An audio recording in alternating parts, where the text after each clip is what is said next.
واذکروا اذ انتم قلیل مستضعفون فی الارض تخافون ان یتخطفکم الناس فآواکم وأیدکم بنصرہ ورزقکم من الطیبات لعلکم تشکرون۔ قیام پاکستان اور پیغام پاکستان، اگر ان دونوں کو مجتمع کیا جائے تو ان میں کوئی فرق نہیں ہے، کیونکہ قیام پاکستان پیغام پاکستان پر منحصر ہے۔ ہمارے آباء و اجداد نے جب قربانیاں دیں تو ایک نظریے کی بنیاد پر دی تھی، زمین ہندوستان کی بھی پاکستان جیسی ہے، کھیت کھلیان وہاں بھی ایسے ہیں، موسم بھی ایسے ہیں، سڑکیں اس سے اچھی ہوں گی، معیشت اس سے مضبوط ہوگی، پر ہمارے آباء و اجداد نے یہ سارا کچھ کس لیے چھوڑا؟ فقراء المہاجرین بن کر جہاں پلے بڑے تھے، جہاں حسین خواب دیکھے تھے، وہ سارا کچھ اس لیے چھوڑ کے آئے کہ الگ ملک ملے گا، اسلام کا پرچار ہوگا اور ایک نظریے کی بنیاد پر زندگی بسر کریں گے، اور اسی نظریے کی بنیاد پر یہ پاکستان لیا گیا۔ پیغام پاکستان کچھ چیزوں پر منحصر ہے۔ پیغام پاکستان میں سب سے پہلا جو پیغام جو پاکستان کی طرف سے ہے وہ دیکھا جائے کہ ہم نے یہ قربانیاں کیوں دی ہیں۔ ہمارے آباء و اجداد نے قربانیاں کس لیے دیں؟ لا الہ الا اللہ کے لیے، اسلام کے لیے، جہاں لوگ مسلمانوں جیسی زندگی بسر کریں۔ تو سب سے پہلے جس مقصد کے لیے قربانیاں دی گئی تھیں، پاکستان کا سب سے پہلا پیغام وہ ہے، اور اسی میں ہماری بقا ہے۔ رسول اللہ صلی اللہ علیہ وسلم کی وہ حدیث جو آپ نے فرمایا، نوح علیہ السلام نے اپنی وفات سے پہلے اپنے بیٹوں میں سے ایک بیٹے کو پیغام دیا تھا، کہا بیٹے لا الہ الا اللہ پڑھ، لو ان السماوات السبع والارضین السبع فی کفۃ ولا الہ الا اللہ فی کفۃ لرجحت بہن لا الہ الا اللہ۔ یہ کلمہ وہ کلمہ ہے جس پر پاکستان کی بنیاد ہے۔ پاکستان کی بنیاد اصلها ثابت وفرعها فی السماء، کلمہ طیبہ پر اس کی بنیاد ہے۔ اللہ کے نبی فرماتے ہیں کہ ساتوں آسمان اور ساتوں زمینیں 14 طبق پر اکٹھے کر لیے جائیں اور ترازو کے ایک پلڑے میں ہوں اور دوسرے پلڑے میں لا الہ الا اللہ ہو تو وزن میں لا الہ الا اللہ بھاری ہے، اس کی قوت اور کاٹ کا اندازہ کیا جائے تو فرمایا لو ان السماوات السبع والارضین السبع جعلنا حلقۃ مبہمہ لقسمتہن لا الہ الا اللہ۔ 14 طبق اکٹھے کر کے، ساتوں زمینیں ساتوں آسمان اکٹھے کر کے ایک موٹا کڑا بنا لیا جائے تو اللہ کریم نے لا الہ الا اللہ میں اتنی قوت رکھی ہے کہ یہ 14 طبق کو چیر کے رکھ دے۔ یہ دلیل اس بات کی، پاکستان نے پیغام دیا کہ جو ملک بھی اسے ٹکرائے گا اس کو چیر دیا جائے گا، کٹ جائے گا، تباہ و برباد ہو جائے گا۔ جیسے مدینہ منورہ کے بارے میں اللہ کے نبی نے فرمایا امرت بقریۃ تاکل القریٰ، مجھے ایک ایسی بستی میں جانے کا حکم دیا گیا ہے جو ساری بستیوں کو کھا جائے گی، سارے ملک اس کے زیر نگرانی ہوں گے۔ اس کے بعد ملک پاکستان اللہ کریم نے اسی کلمے کی بنیاد پر رکھا، جو بھی ملک سے ٹکرائے گا پاش پاش ہو جائے گا۔ اور دیکھ لو، ہم نے اپنی آنکھوں سے دیکھا اور کانوں سے سنا۔ تو یہ کلمے کا نفاذ اور اس کی صورتیں بنانا یہ سارے ملک کا بھی اور عوام کا بھی حق ہے۔ دوسری بات یہ ہے کہ اس ملک سے محبت کی جائے، پیغام پاکستان ملک سے محبت کی جائے۔ لا اقسم بهذا البلد وانت حل بهذا البلد، اللہ قسمیں اٹھا اٹھا کر اپنے نبی کو تسلی دیتے ہیں۔ بیت اللہ کی قسمیں اٹھائیں اللہ نے، مکہ المکرمہ سے پیارے پیغمبر نکل رہے ہیں اور وہاں سے نکلتے کہا انک لا حب البلاد الی اللہ وفی روایہ الیہ، اے بیت اللہ، اے مکہ المکرمہ، روئے زمین پر اللہ کے شہروں میں سے، اللہ کے ملکوں میں سے سب سے محبوب ترین ملک ہے۔ ہمارے ملکوں میں جن کا دماغ الٹ ہو جاتا ہے وہ یہ اعتراض کرتے ہیں کہ تم کس ملک سے محبت کی بات کرتے ہو جہاں کفر و شرک موجود ہے۔ پہلے تو ان کا یہ دعویٰ ہی غلط ہے، پھر یہ دعویٰ ہو بھی تو سوچو 360 بت بیت اللہ کے ارد گرد پڑے ہوئے تھے، اور اللہ کے نبی کیا فرماتے ہیں؟ اے بیت اللہ، اے مکہ المکرمہ، اے وادی، تو اللہ کے یہاں سب سے محبوب ترین علاقہ ہے، باوجود اس کے کہ وہاں شرک موجود تھا، شرک مشرک کرتے ہیں۔ پر وہ جو پاکیزہ شہر جس کی بنیاد، جس کے لیے دعائیں ابراہیم علیہ السلام نے کی، وہ اللہ کے محبوب ترین ہے۔ مدینہ منورہ آ گئے، وہاں شرک کرنے والے بھی موجود تھے، منافق بھی پیدا ہو گئے، یہودی اس وقت وہاں موجود تھے، اور اللہ کے نبی اللہ سے دعائیں کر رہے ہیں، اللہم حبب الینا مدینہ کا حبنا مکہ او اشد منہا، یا اللہ ہمارے دلوں میں اس مدینہ کی محبت پیدا کر دے۔ کون سا مدینہ تھا؟ جہاں یہودی رہتے ہیں، ابھی وہاں جب آپ نے یہ دعا مانگی یہودی وہی تھے، دعائیں مانگ رہے ہیں، اللہ سے محبت کی دعائیں مانگ رہے ہیں۔ اور جب کبھی مدینہ منورہ سے باہر ہوتے اور مدینہ آتے، مدینہ کی وادیاں دیکھتے، مدینے کی بلڈنگیں دیکھتے، آبادیاں دیکھتے، حرک دابۃ لحبہ ایہا، اپنی سواری کو اس لیے دوڑاتے کہ محبت ہے مدینہ منورہ سے، مدینہ کی محبت کے لیے اپنی سواری دوڑا رہے ہیں۔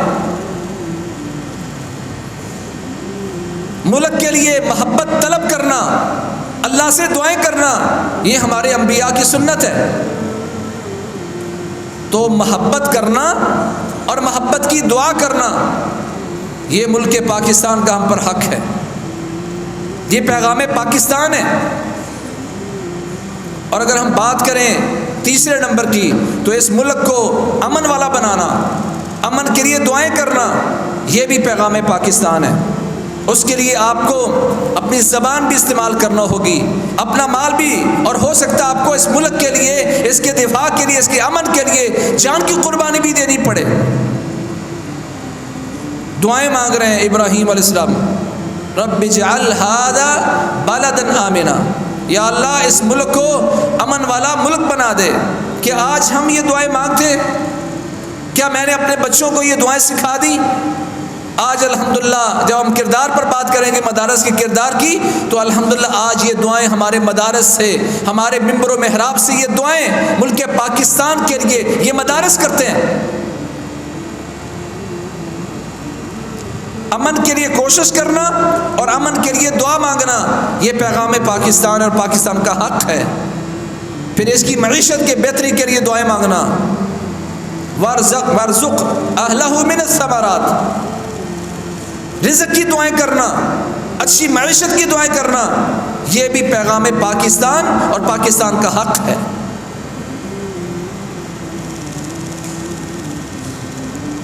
پھر ان مدارس سے اخوت کی، محبت کی آواز کا پوری دنیا میں جانا۔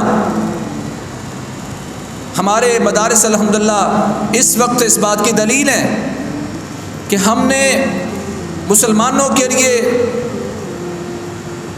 بالعموم اور دنیا پاکستان کے باقی سبھی لوگوں کے لیے بالخصوص الحمدللہ ہم نے اپنے سینوں کو بھی کھولا ہے۔ یہ مدرسہ یہاں دیوبندی بھی پڑھے گا، یہاں بریلوی بھی پڑھے گا، یہاں اہل الحدیث کے بچے بھی پڑھیں گے، اور گواہی پیش کریں گے آپ کہ اس وقت کتنے مدرسین آپ کے ہیں جن کا تعلق اہل تشیع سے تھا اور آپ کے مدارس نے ان کو تعلیم دی ہے۔ ہمارے سینے کھلے ہیں۔ یہ مدرسے اخوت کے اور ہم آہنگی کی دلیل ہیں۔ ہماری دعوت ہے کتاب و سنت، سبھی کو اس پلیٹ فارم پہ کھڑا کرنا، یہ بھی پیغام پاکستان ہے۔ پھر اس ملک میں رہنے والے باشندوں کے حقوق کو بیان کرنا، یہ بھی مدارس کے ذمے ہے۔ ان کے مال کی حفاظت، ان کی جان کی حفاظت، ان پر ظلم نہیں کرنا. من ظلم معاہدا او انتقصه او کلفه فوق طاقته او اخذ منه شيئا بغیر اذنه وفی روایہ من غیر طیب نفسه وانا حاجیجه یوم القیامہ.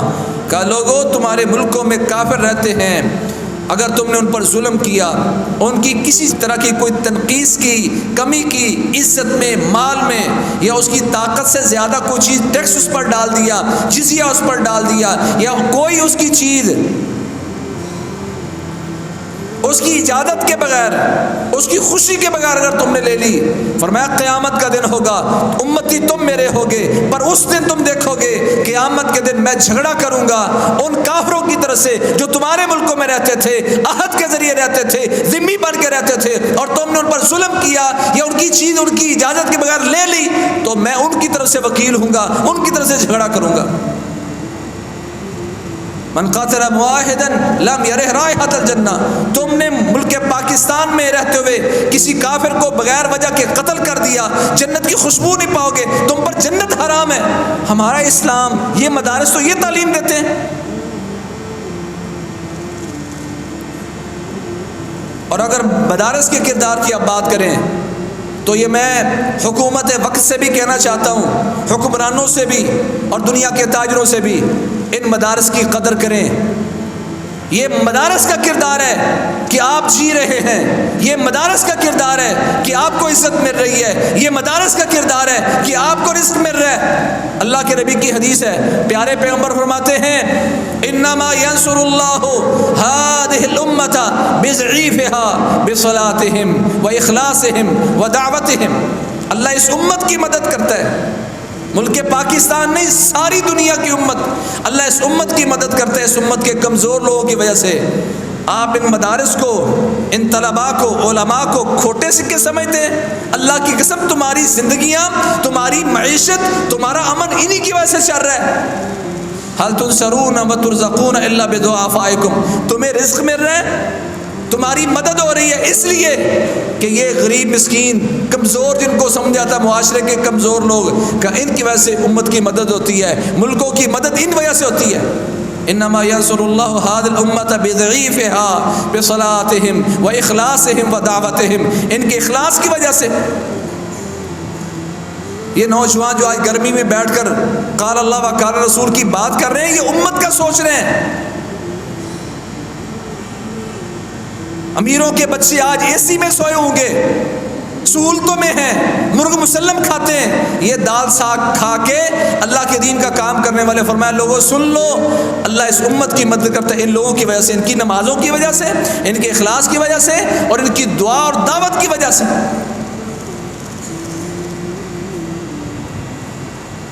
یہ مدارس کا کردار ہے. ملک پاکستان اگر بچا ہے تو ان مدارس کے کردار کی وجہ سے، ان کی دعاؤں کی وجہ سے، ان کی قربانیوں کی وجہ سے، ان کے اخلاص کی وجہ سے. الحمدللہ ہمارے مدارس یا بورڈ آف اسلامک ایجوکیشن کے تحت چلنے والے مدارس، ان کا یہی پیغام ہے. الحمدللہ آج ملک پاکستان میں نظریہ پاکستان کی بات کرتے ہیں، یہ ملک کے دفاع کی بات کرتے ہیں، ملک کے امن کی بات کرتے ہیں. یہ تکفیری جو سوچے تھی، کفر کے فتوے تھے، الحمدللہ ان مدارس نے فتوے دے دے کے بتایا کہ کسی مسلمان کو کلمہ گو کو کافر کہنا جائز نہیں ہے. یہ مدارس کا کردار ہے.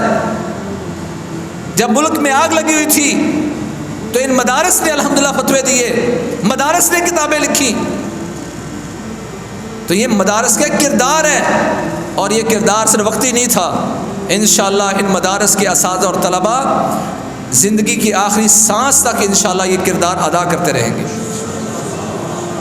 تو اس نظریے پر کھڑا ہونا، اس کے لیے محبت کی بات کرنا، اس کے لیے عمومی دعائیں کرنا، رزق کی دعائیں کرنا، امن کی دعائیں کرنا، اس کے دفاع کی بات کرنا، امت میں شعور پیدا کرنا، اور اس کے بعد جو ملک پاکستان کے لیے اور اس کی ترقی کے لیے جو ممکن ہو انشاءاللہ مدارس اس کے لیے اس لیے حاضر ہیں کہ اسلام کی تعلیم یہ ہے.